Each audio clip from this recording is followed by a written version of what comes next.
জরায়ুর টিউমার বা ফাইব্রয়েড এর লক্ষণগুলো কি কি? জরায়ুর টিউমার যখনই আমরা এটা শুনি তখনই আমাদের মনের ভিতরে ভীষণ ভয় একটা কাজ করে, নিশ্চয়ই ক্যান্সার, তাহলে আমার ক্যান্সার হয়ে গেছে মনে হয়, বা জরায়ুর টিউমার কি ক্যান্সার হয়ে যাবে, এরকম প্রশ্ন প্রায়ই থাকে আমাদের কাছে। এবং দেখা যায় প্রতি 5 জনে 3 জনের জরায়ুতে টিউমার দেখা যায় বা ফাইব্রয়েড দেখা যেতে পারে। তো টিউমার মানেই কিন্তু ক্যান্সার না। তাহলে আমরা আসলে একটু জানি যে জ্বরের লক্ষণগুলো কি কি হতে পারে। প্রথমেই হচ্ছে আমরা বলি মেনোরেজিয়া বা অতিরিক্ত রক্তক্ষরণ বা রক্তস্রাব। দেখা যায় যে আমাদের পিরিয়ডের সময় অতিরিক্ত রক্তস্রাব দেখা দেয় এবং ঘন ঘন প্যাড বদলাতে হয়, বা স্বাভাবিক যে 5 দিন 7 দিনের বেশি পিরিয়ড থাকে তখন এটা একটা লক্ষণ হতে পারে। যখন আমাদের স্বাভাবিক যেই ফ্লো মানে একটা সাইকেল থাকে, সেই সাইকেলটা যখন অস্বাভাবিকতা আসতে থাকে, যে তার নেচার চেঞ্জ হয়ে যায়, পরিমাণে বেশি হতে থাকে এবং স্বাভাবিক যে সময়টা থাকে তার থেকে পরিমাণে সময়টা বেশি থাকে, তখন এটাকে আমাদের একটু চিন্তা করতে হবে, হয়তো কোনো সমস্যা থাকতে পারে, যার টিউমার লক্ষণ হতে পারে। তারপরে আমরা আসি তলপেটে ব্যথা। পিরিয়ডের সময় প্রচন্ড ব্যথা হতে পারে, তলপেটে একটা ভার ভার একটা অস্বস্তি লাগতে পারে, এটা জ্বরের টিউমারের একটা লক্ষণ হতে পারে। কোমরে ব্যথা, যদি এই টিউমারটা অনেক সময় অনেক বেশি, টিউমারটা অনেক বড় হয়ে যায়, তখন দেখা যায় যে এটা নার্ভের চাপ দেয়, তখন কোমরে ব্যথা হতে পারে। অনেক ব্যাক পেইন মনে করে অনেকে এটাকে ওভারলুক করে যে না, আমার এমনি কোমরে ব্যথা, কিন্তু এটা টিউমারের থেকে কিন্তু এটা অনেক সময় এটা কোমরে ব্যথা হতে পারে।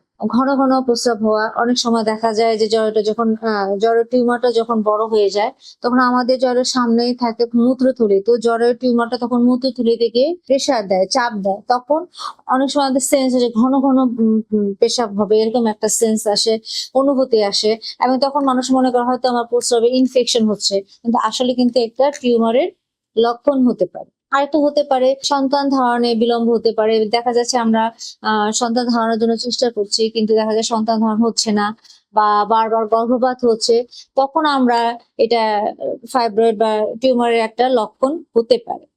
তাহলে এই লক্ষণগুলো থাকলে আমাদের মনে একটু আসতে পারে, তখন আমরা অবশ্যই ডাক্তারের পরামর্শ নিব। আমাদের যদি টিউমারটা ছোট ছোট থাকে, সাইজটা অনেক ছোট থাকে, তাহলে এটা নিয়ে আমাদের চিন্তিত হওয়ার কোনো দরকার নেই। সেক্ষেত্রে আমরা রেগুলার ফলো আপে থাকবো। আপনি একজন রেজিস্টার্ড চিকিৎসকের, আপনার গাইনি ডক্টরের পরামর্শ থাকবেন, এবং রেগুলার ফলো আপে থেকে আপনি টিউমারের একটা ব্যবস্থাপনা আপনি নিতে পারবেন। এবং বর্তমানে বাজারে ভালো ভালো ওষুধ পাওয়া যায়, আপনার ডক্টর আপনার অবস্থা বুঝে, লক্ষণ বুঝে আপনাকে একটা প্রেসক্রিপশন করে দিবে, চিকিৎসাপত্র দিয়ে দিবে। কখন আমরা বেশি খুব দ্রুত আসার পরামর্শ দিয়ে থাকি, রক্তশূন্যতা দেখা যেতে পারে, মানে এত ব্লিডিং হচ্ছে যে প্রচুর রোগী একদম রক্তশূন্য হয়ে গেছে, রক্তশূন্যতা দেখা দিচ্ছে, বা রোগীর দেখা যাচ্ছে যে প্রচন্ড পেটে ব্যথা হচ্ছে এবং সেটা তার স্বাভাবিক যে জীবনযাত্রা, স্বাভাবিক যে কাজকর্ম সেটা সে করতে পারছে না, তার প্রচন্ড পেটে ব্যথা, এটা একটা সমস্যা হতে পারে। আরেকটা হচ্ছে যে এরকম হতে পারে যে সন্তান ধারণ করতে গিয়ে যদি সমস্যা হয়, যে সন্তান ধারণ হচ্ছে না বা গর্ভপাত হচ্ছে, এই সমস্ত কারণগুলো যদি দেখা যায়, তখন আমরা মনে হয় খুব দ্রুত ডক্টরের পরামর্শ নিব। আর সর্বশেষ কথা হচ্ছে যে ফাইব্রয়েড মানেই ক্যান্সার, এটা কিন্তু না, এতে ভয় পাওয়ার কিছুই নেই। আর এটা তবে আমাদের পরামর্শ যেটা হচ্ছে সেটা হচ্ছে যে যদি কোনো লক্ষণগুলো দেখা দেয়, তাহলে আমরা লক্ষণগুলোকে অবহেলা করব না, আমরা দ্রুত ডক্টরের পরামর্শ নিব। ধন্যবাদ। আসসালামু আলাইকুম।